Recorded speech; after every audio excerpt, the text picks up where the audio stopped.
Hey y'all, this is AB on AB, and it is good to be back with you guys. It's been a long time since I've made a video.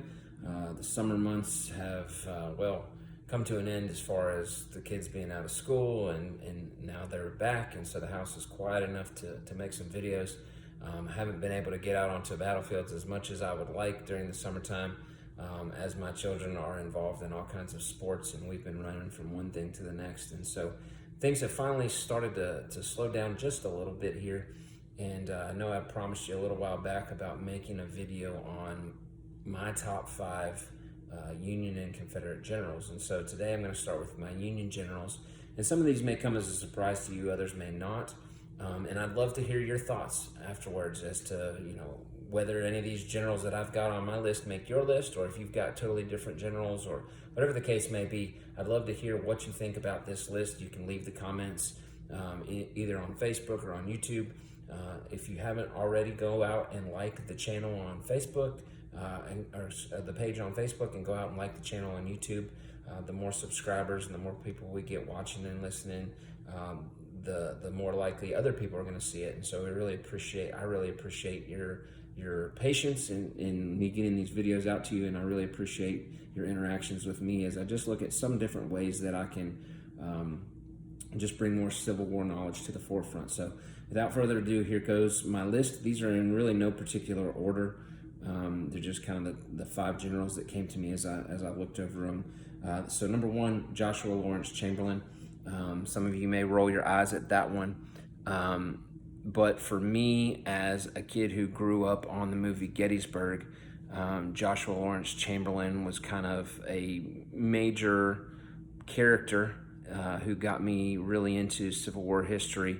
The movie came out in 1993. Up to that point, I'd never heard of this guy.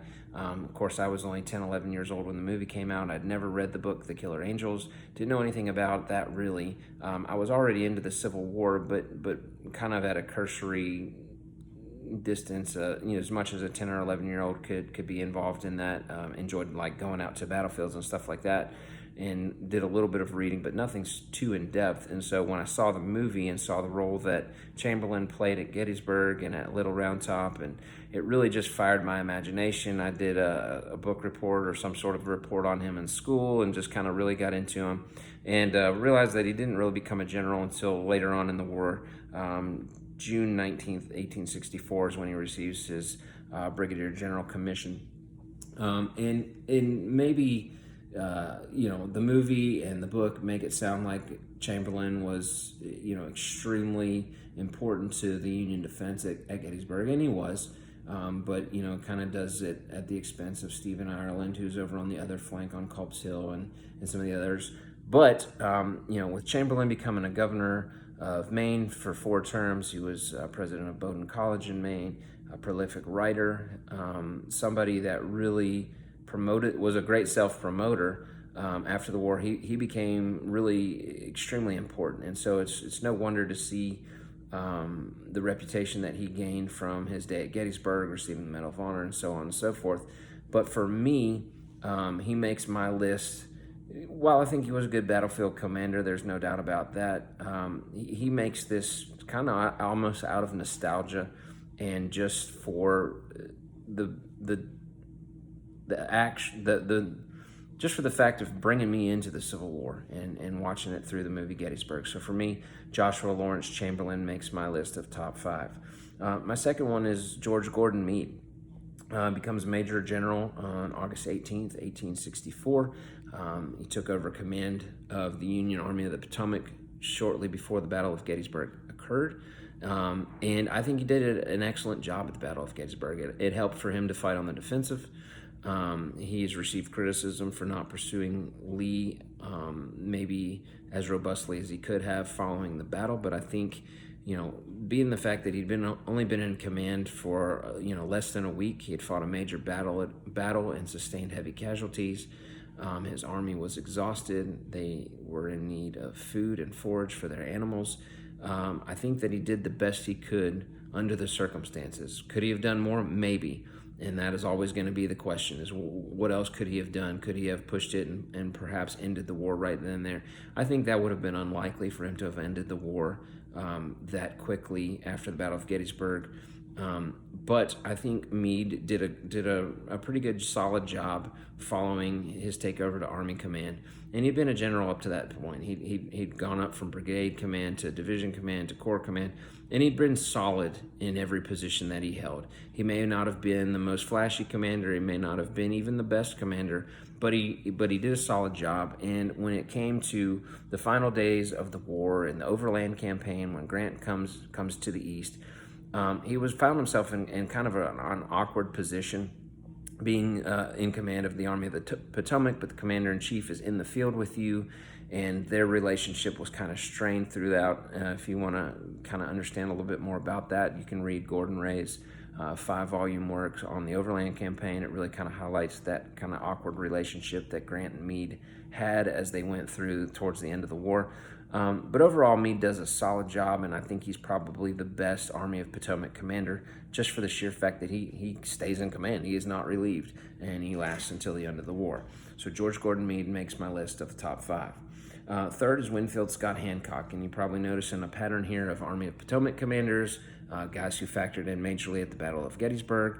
Hancock is labeled the Superb by, I think, George B. McClellan earlier on in the war, and Hancock is commissioned a Major General on November 29th, 1862, and that's in the Volunteer Army, but he's commissioned a Brigadier General in the Regular Army on August 12th, 1864.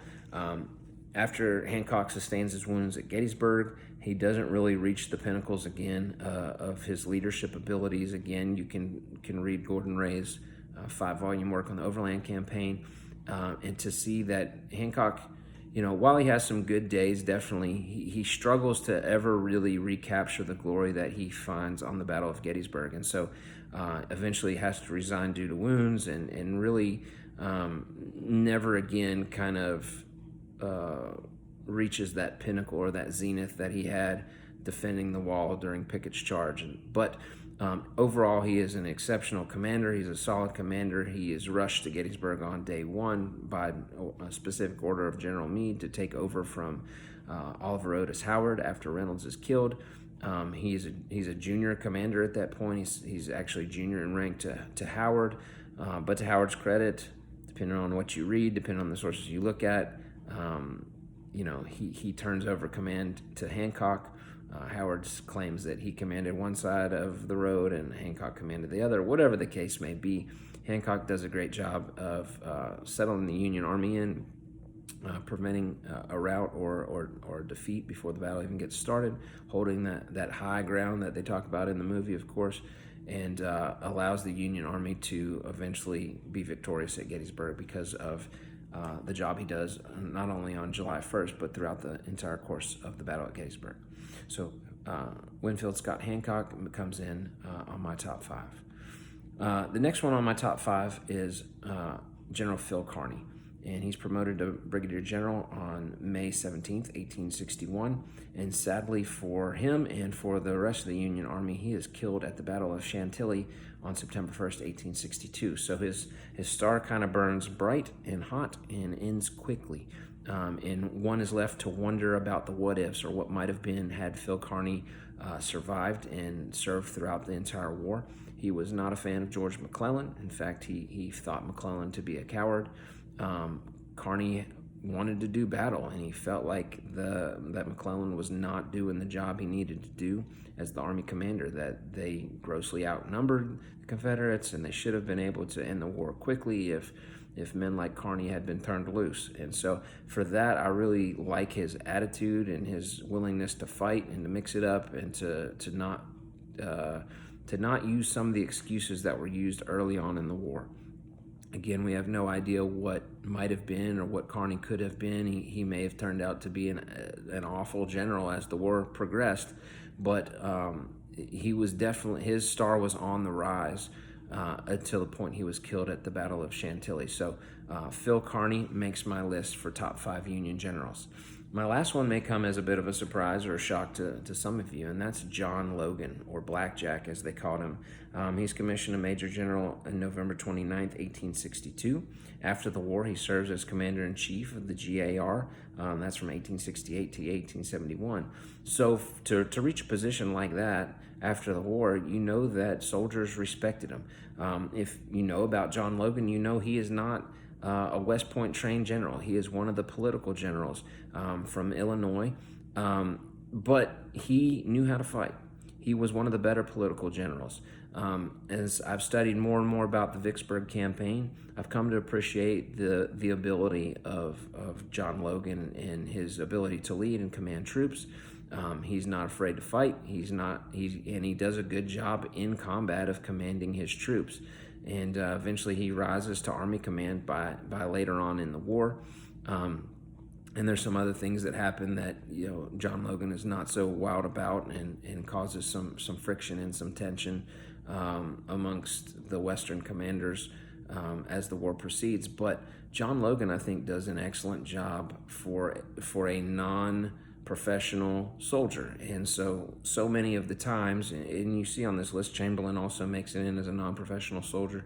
But there was this stigma, especially in the Army in the East and the Army of the Potomac, that non-West Point trained generals were just not up to snuff, that they were not, they were not professional soldiers. They really didn't know what they were doing, that they really couldn't be relied upon.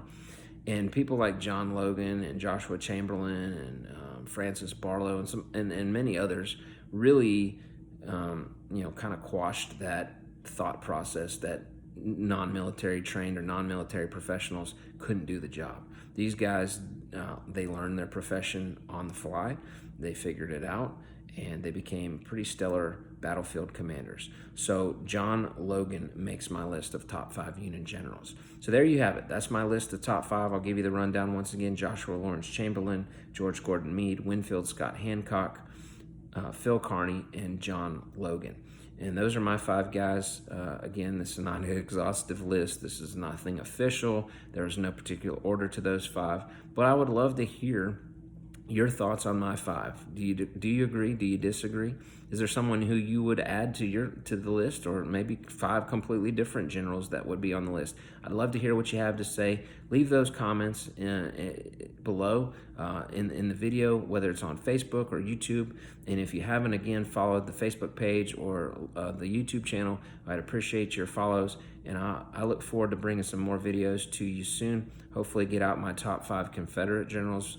And then that'll make for a good compare and contrast between these two top 5s, and we'll see what you think about those. Looking forward to more videos. This is AB on AB, and we'll talk to you soon.